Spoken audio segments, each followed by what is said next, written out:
চন্দনাইশবাসী মনোযোগের সাথে শুনবেন আপনারা। আমার রসুলের ইজ্জত নিয়ে আমার আল্লাহ সর্বপ্রথম সেমিনার করেছিলেন, মাহফিল করেছিলেন। আল্লাহ সমস্ত নবীদেরকে সতর্ক করেছিলেন, হে নবীরা তোমাদেরকে নবুয়াত দিব। ওয়াইদা খাযাল্লাহু মিসাকান নাবিয়্যিনা লামা আতাইতুকুম মিন কিতাব, কিতাব দিব, ওয়া হিকমা এবং হিকমত দিব। তোমাদেরকে কিতাব দিব, হিকমত দিব। সুম্মা জাআকুম রাসূল, তোমাদের মাঝে আমার একজন রসুল যাবে। আল্লাহ একজন রসুলের কথা বললেন, তোমাদের মাঝে আমার একজন রসুল যাবে। একজন রসুল তোমাদের মাঝে যাবে, মুসাদ্দিকুল লিমা মাআকুম, সত্য সহ যাবে, কোরআন শরীফ নিয়ে যাবে, আমি আল্লাহর বাণী গুণসমূহ নিয়ে যাবে। সেই সময় তোমরা আমার এই নবীর উপরে, আমার নবীরা আমার আখির নবীর উপরে তোমরা ঈমান আনবে এবং তাকে সাহায্য করবে। যদি তোমরা ওয়াদা করো তাহলে তোমাদেরকে কিতাব দিব। তোমরা এই নবীর উপরে সাক্ষ্য দাও, তারপরে তোমাদেরকে নবী বানাবো। যদি সাক্ষ্য না দাও নবী বানাবো না। আদম হবে না, মুসা হবে না, মুসা কালিমুল্লাহ হবে না, আদম সবিউল্লাহ হবে না, ইব্রাহিম খলিলুল্লাহ হবে না, ইসমাইল জবিহুল্লাহ হবে না, ঈসা রুহুল্লাহ হবে না, কোনো নবী হবে না। দাউদ আলাইহিস সালাম কিতাব পাবে না, সুলাইমান আলাইহিস সালাম বাদশাহী পাবে না, হযরত ইউসুফ আলাইহিস সালাম সৌন্দর্য পাবে না, হযরত ইয়াকুব আলাইহিস সালাম বংশ পাবে না, হযরত আইয়ুব আলাইহিস সালাম রোগ মুক্তি হবে না, হযরত ইউনূস আলাইহিস সালাম মাছের পেট থেকে বের হবে না, হযরত নূহ আলাইহিস সালাম মহাপ্লাবন থেকে বাঁচবে না, সাইয়্যিদুনা ইব্রাহিম আলাইহিস সালাতু ওয়াস সালাম তিনি খলিলুল্লাহ, আমাদের নবী ছিলেন হাবিবুল্লাহ। এই তফাৎটা লিখেছেন আল্লামা ইমাম কাজী আয়াস আল মালিকি, কিতাবের নাম কিতাবুশ শিফা। কিতাবুশ শিফা একদিন পড়তে পড়তে দেখলাম হাবিব এবং খিল্লতের মধ্যে তফাৎ কি, পার্থক্য কি। সেই দিন আমি বুঝছিলাম যে আল্লাহ রসুলের শান কত মহান। আল্লাহু আকবার। খলিল এবং হাবিবের তফাৎটা ইমাম কাজী আয়াস আল মালিকি কিতাবুশ শিফার ভিতরে তিনি তাকরীর করছেন। হযরত ইমাম শাফিঈ, ইমাম মালিক, ইমাম কাজী আয়াস আল মালিকি তিনি লিখতেছেন খলিলুল্লাহ হলেন ইব্রাহিম আলাইহিস সালাম আর হাবিবুল্লাহ আমাদের নবী। হাবিবুল্লাহ কি আর খলিলুল্লাহ কি? খলিল আল্লাহর বন্ধু, হাবিবুল্লাহ আল্লাহর বন্ধু, খলিলুল্লাহ আল্লাহর বন্ধু। কিন্তু বন্ধু বন্ধুর মধ্যে তফাৎ কি? দুজনই তো আল্লাহর বন্ধু, কিন্তু বন্ধু বন্ধুর মধ্যে পার্থক্য কি? আল্লামা ইমাম কাজী আয়াস আল মালিকি 900 বছর আগে কিতাবের মধ্যে তিনি লেখেন না শিফাতে। খলিলুল্লাহ তাকে বলা হয় যিনি আল্লাহ যাহা হুকুম করেছেন সবসময় তাহা মেনে আল্লাহকে খুশি করতেন। আল্লাহ রাব্বুল আলামিন বললেন, খলিল তুমি তোমার কলিজার টুকরা সন্তান কুরবানি করে দাও। খলিল তুমি তোমার কলিজার টুকরা সন্তান কুরবানি করে দাও। সন্তান কুরবানি করার জন্যে সুদূর তিনি ফিলিস্তিন থেকে রওনা দিয়ে বাইতুল্লাহ শরীফে চলে গেলেন। ইব্রাহিম, সাইয়্যিদুনা ইব্রাহিম স্ত্রীর কাছে যা বললেন, বিবি আমার সন্তানকে কাপড় চোপড় পরাইয়া সাজিয়ে গুজিয়ে দাও। ছেলে পরিণত বয়স, ফালাম্মা বালাগা মাহু সায়া ক্বালা ইয়া বুনাইয়া ইন্নী আরা ফিল মানাম, ইন্নী আরা ফিল মানাম। নবীদের স্বপ্ন ওহী। ইব্রাহিম আলাইহিস সালাম স্বপ্ন দেখলেন, বেটারে আন্নী আযবাহু, আমি তোমাকে জবাই দিতেছি, আমি স্বপ্ন দেখেছি। আল্লাহ আমাকে স্বপ্ন দেখাইছেন, আমি তোমাকে কুরবানি দিচ্ছি।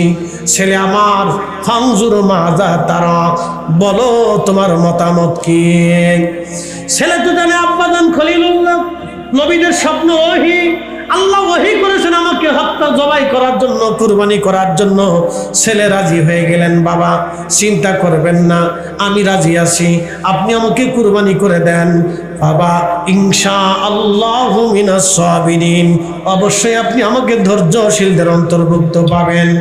সাইয়্যিদুনা ইব্রাহিম ছেলেকে নিয়ে চলে গেলেন মিনা প্রান্তরে, যেখানে হযরত ইসমাইলকে কুরবানি করতে গিয়েছিলেন। সেই জায়গাটা এখনো চিহ্নিত করে রেখেছে সৌদি সরকার। মিনা প্রান্তরে যদি কখনো যান এই জায়গাটা এখনো দেখতে পারবেন। বাংলাদেশে একেবারে টিলার উপরে সাইয়্যিদুনা ইব্রাহিম সন্তান সালামকে নিয়ে চলে গেলেন। ইসমাইল আলাইহিস সালাম ডাক দিলেন, আব্বাজান আপনি তো আমাকে কুরবানি করবেন, আব্বাজান আপনার চোখ সুন্দর করে কাপড় দিয়ে বেঁধে নেন, ছুরিটা ভালো করে ধার দিয়ে নেন, আমার হাত পা গুলি শক্ত করে বেঁধে দেন, যাতে জবাই দেওয়ার সময় আমি লড়াচড়া করতে না পারি। আর জবাই যখন আপনি কুরবানি করবেন তখন আপনি আমার চেহারা যেন দেখতে না পারেন, কারণ আমার চেহারা দেখলে আপনার মায়া লাগতে পারে, আর একবার মায়া লাগলে হয়তো আল্লাহর হুকুমে, এই আল্লাহর হুকুম পালনে আপনার বাধাগ্রস্ত হতে পারে। আব্বাজান আপনি আপনার চোখের মধ্যে পট্টি দিয়ে বেঁধে নেন।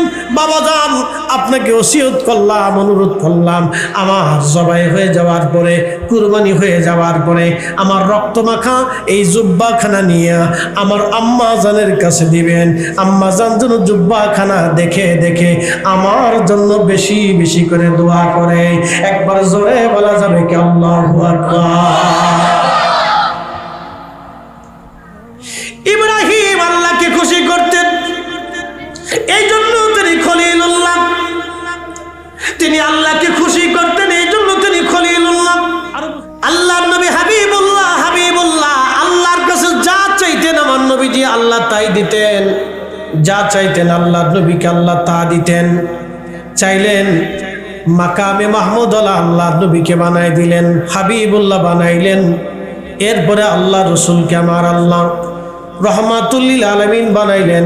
শুধু এইখানে শেষ না, হাসরের ময়দানে আমার আল্লাহ মালিক ইয়াউমিদ্দিন, আর আমার নবীজি শাফিউল মুজনিবিন, আমার আল্লাহ রব্বুল আলামিন, আমাদের নবী রহমাতুল্লিল আলামিন, আমার আল্লাহ আরশওয়ালা, আর আমাদের নবী মাকামে মাহমুদওয়ালা, আমার আল্লাহ জান্নাতওয়ালা, জান্নাত নির্মাণ করনেওয়ালা, আর আমার নবীজি জান্নাত বন্টন করনেওয়ালা, আমার আল্লাহ পানি সৃষ্টি করনেওয়ালা, আর আমার নবীজি হাউজে কাউসার বন্টনওয়ালা। কে আসতে কোন কে জোরে বলেন, কোথায় রাসূল আর কোথায় বিয়ত?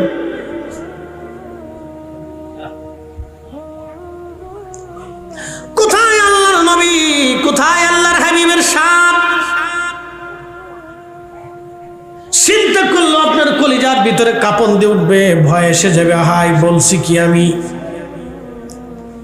উপস্থিতি আমার সাইয়েদনা ইব্রাহিম আলাইহিস সালাম নিজের সন্তানকে কুরবানি করতে গিয়েছিলেন, আর আমার নবীজি কারবালার ময়দানে নিজের দৌহিত্রকে কুরবানি করেছেন। এই উম্মতের জন্য কারবালার ঘটনার ভিতরে রহস্য আছে। বলে হুজুর রহস্য কি? রহস্যটা হলো বুঝাই, এই মুহররম মাসের 10 তারিখে শুক্রবারে আমার আল্লাহ পৃথিবী বানাইলেন। এই মুহররম মাসের 10 তারিখে আমার আল্লাহ নূহ আলাইহিস সালামকে মহাপ্লাবন থেকে বাঁচাইলেন। এই মুহররম মাসের 10 তারিখে মুসা কালিমুল্লাহকে ফেরাউন থেকে আমার আল্লাহ রাব্বুল আলামিন সাগরের ভিতরে দিয়ে রাস্তা বানায় বাঁচাইলেন। এই মুহররমের 10 তারিখে ঈসা রুহুল্লাহকে আমার আল্লাহ আসমান জগতে নিয়ে চলে গেলেন। এই মুহররম মাসের 10 তারিখে হযরত ইউনূস আলাইহিস সালামকে আল্লাহ মাছের পেট থেকে খালাস দিলেন। এই মুহররম মাসের 10 তারিখে তামাম পৃথিবীকে ধ্বংস করা হবে। আবার এই মুহররম মাসের 10 তারিখে ইমাম হুসাইন কারবালায় শহীদ হলেন। রহস্য আছে না নাই? রহস্য আছে, এই রহস্য আছে। আপনি একটু চিন্তা করেন আল্লাহ রাসূলের শান কত।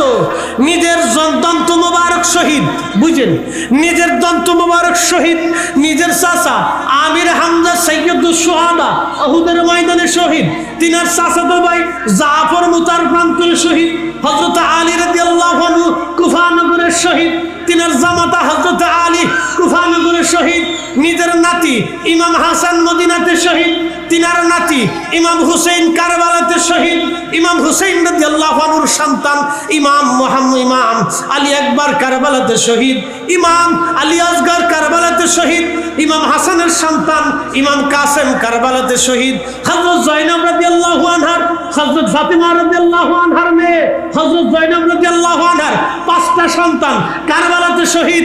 একসাথে বলবেন আল্লাহু আকবার। পুরা বংশের লোক এই দ্বীনের জন্য, উম্মতের জন্য শহীদ।